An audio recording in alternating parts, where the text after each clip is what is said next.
Hello student, कैसे हो आप सब। जैसा कि आपको पता है कि हर रविवार आपको इस चैनल पर मिलती है एक मोटिवेशनल स्टोरी। तो आज हम फिर से एक मोटिवेशनल स्टोरी सुनने वाले हैं जिससे आपको बहुत कुछ सीखने को मिलेगा। सबसे पहले हम स्टोरी को जान लेते हैं, सुन लेते हैं, तब बाद में चर्चा करेंगे कि इस कहानी से आपको क्या सीखने को मिला। क्योंकि बच्चों, पढ़ाई के साथ साथ आपको एक अच्छा इंसान भी बनना है, इसीलिए हम आपको एक मोटिवेशनल स्टोरी सुनाते हैं जिससे आपको अच्छी अच्छी बातें का ज्ञान हो और आप जीवन में अच्छे कार्य करो और एक अच्छे इंसान बनो। तो चलिए जान लेते हैं आज की मोटिवेशन स्टोरी क्या है। एक परिवार में एक पति पत्नी रहते थे। दोनों पति पत्नी बहुत ही ईमानदार थे। पति का नाम मोहन और पत्नी का नाम रीना था। रीना के पति मोहन दूध का व्यापार किया करते थे। दोनों ही ईमानदारी से दूध बेचा करते थे। उन्होंने कभी भी दूध में पानी नहीं मिलाया था। रीना का जीवन बहुत ही सुखपूर्वक से बीत रहा था। दोनों पति पत्नी दोनों बहुत ही बड़े ही प्रेम से रहा करते थे। एक दिन किसी काम से मोहन को शहर जाना पड़ा। उसने कहा कि ये दूध की बाल्टी रखी हुई है और जब दूधिया आएगा इस बाल्टी को उठा करके दूधिया को दे देना। ये कह करके मोहन शहर चला जाता है। लेकिन रीना जब कुछ काम कर रही होती है तो उससे टंकी खुली रह जाती है और पास में ही बाल्टी रखी हुई थी दूध की, और थोड़ा सा जो पानी है वो बाल्टी में गिर जाता है। उतने ही दूध को अलग कर लेती है जितना उसमें पानी गिर गया था, और जो जग का दूध था वो अपने पड़ोस में जाकर के बेच आई। पहले तो सोचने लगी कि इस घटना को अपने पति को बता दूं, लेकिन फिर बाद में उसने सोचा कि कहीं पति नाराज ना हो। उसने इस पानी वाली घटना को अपने पति से नहीं बताया। अब पहले तो पानी गलती से गिरा था, लेकिन जैसे ही उसने जग का दूध पड़ोसी में बेचा तो उसके मन में पैसों को देख करके लालच आ गया, और अब वो जानबूझकर उसमें आधा जग पानी मिलाने लगी और उतने ही दूध को अलग कर लेती और बाद में पड़ोसी के यहाँ जाकर के बेच आती। अब ये सिलसिला कुछ दिनों तक चलता रहा। रीना ने कुछ रुपए भी जोड़ लिए थे। अब सोच रही थी कि इन रुपयों से मैं जेवर खरीद लेती हूँ।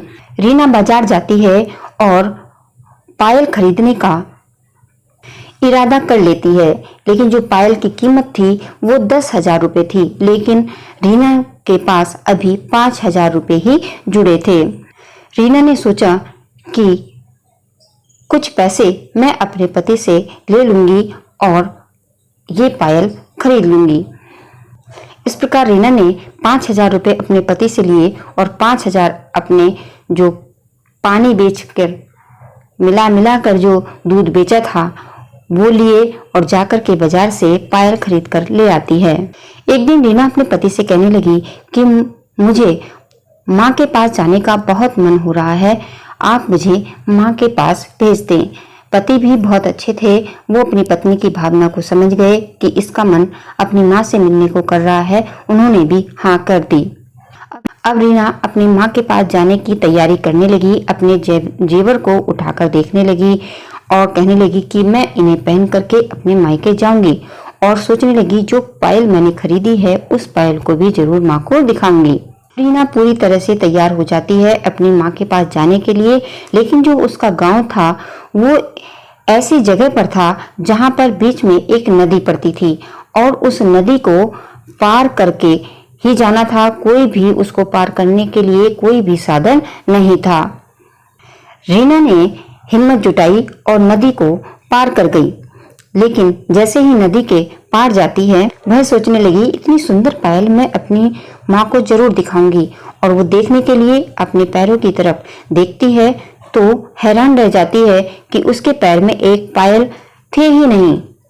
पायल पानी में ही कहीं खो गई। ये देख करके रीना बहुत परेशान हुई। उसके सारे अरमान धरे के धरे रह गए और फिर से वो पानी में खोजबीन करने लगी, लेकिन पानी का बहाव अधिक था और कीचड़ भी नदी में बहुत थी, तो उसे कहीं भी पायल नहीं मिली। उसके पैर में अब केवल एक ही पायल बची थी और एक पायल उसकी पानी में खो गई थी। अब उसे ये एहसास हुआ कि पानी की कमाई पानी में ही चली गई। तो आज हमने इस कहानी से सीखा कि ईमानदारी से कमाया गया धन ही काम आता है और जो धन हम बेईमानी से कमाते हैं वो ऐसे ही निकल जाता है, या तो किसी बीमारी में लग जाता है या किसी ऐसे काम में लगेगा जिसका उपयोग बेकार होता है। इस कहानी से हमें ये शिक्षा मिलती है कि ईमानदारी से कमाया गया धन ही काम आता है, बेईमानी से कमाया गया धन ऐसे ही निकल जाता है।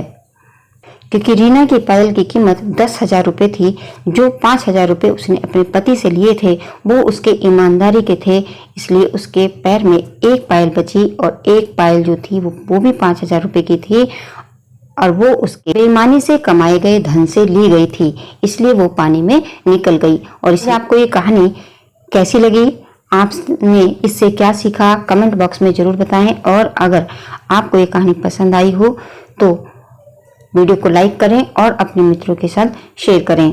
तो मिलते हैं फिर अगली किसी और वीडियो में। देखने के लिए बहुत बहुत धन्यवाद।